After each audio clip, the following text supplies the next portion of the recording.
안녕하세요. 엑셀팁과 IT의 최은혜비입니다. 오늘은 엑셀에서 셀에 데이터를 입력할 때 유용한 팁 3가지에 대해서 알아보겠습니다.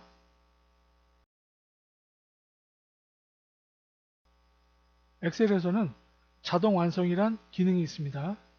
한번 입력한 단어는 다시 입력하면 자동으로 완성되는 기능입니다. 이곳에 기차라고 입력해 보겠습니다. 엔터 치고 다음 줄에 다시 기차라고 입력해 보겠습니다. 엔터. 기라고 입력해 보죠. 기.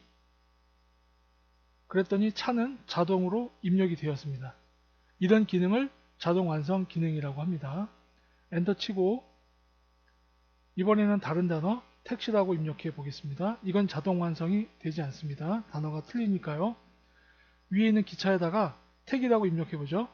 그랬더니 시가 입력이 되었습니다. 자동 완성 기능을 이용해서 택시가 완성이 된 것이죠. 내가 사용하는 엑셀에 자동 완성 기능이 안 된다면 이럴 때는 옵션에 들어가서 대화 상자가 나오면 고급에서 편집 옵션 중에서 중간쯤에 자동 완성 기능이 있습니다. 여기에 체크를 해주면 자동 완성 기능을 사용할 수가 있습니다. 확인.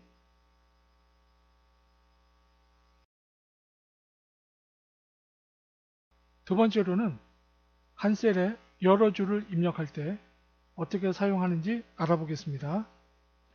한 셀에 여러 줄을 입력할 때는 Alt를 누른 상태에서 엔터를 치고 입력을 합니다. 예를 들면 셀에 내용을 입력합니다. 대전 지점이라고 입력하고 엔터를 치면 다음 줄로 넘어가죠. 다음 셀로. 하지만 Alt를 누른 상태에서 엔터를 치고 내용을 입력합니다. 그러면 한 셀에 두 줄이 입력되죠. 세 줄이나 네 줄도 Alt와 엔터를 친 상태에서 입력하면 됩니다.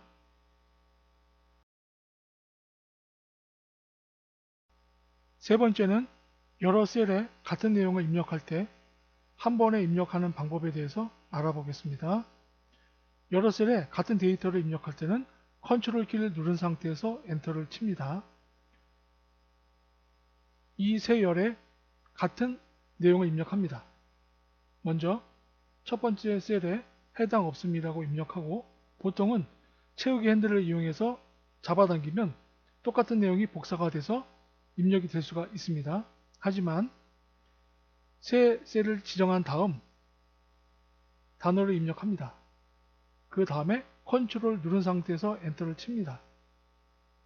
새 셀에 같은 단어가 한 번에 입력이 되었습니다. 이 방법이 좀 더 편하고 쉽습니다. 그럼 다시 새 셀을 지정한 다음 수정을 해보겠습니다. 해당 사항 없음 입력한 다음 컨트롤과 엔터를 치면 수정된 단어가 한꺼번에 입력이 됩니다. 여러 셀에 같은 데이터를 입력할 때는 컨트롤 키를 누른 상태에서 엔터를 치는 방법, 이 방법 상당히 유용합니다.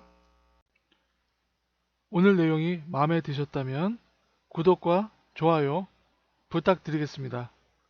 들어주셔서 감사합니다.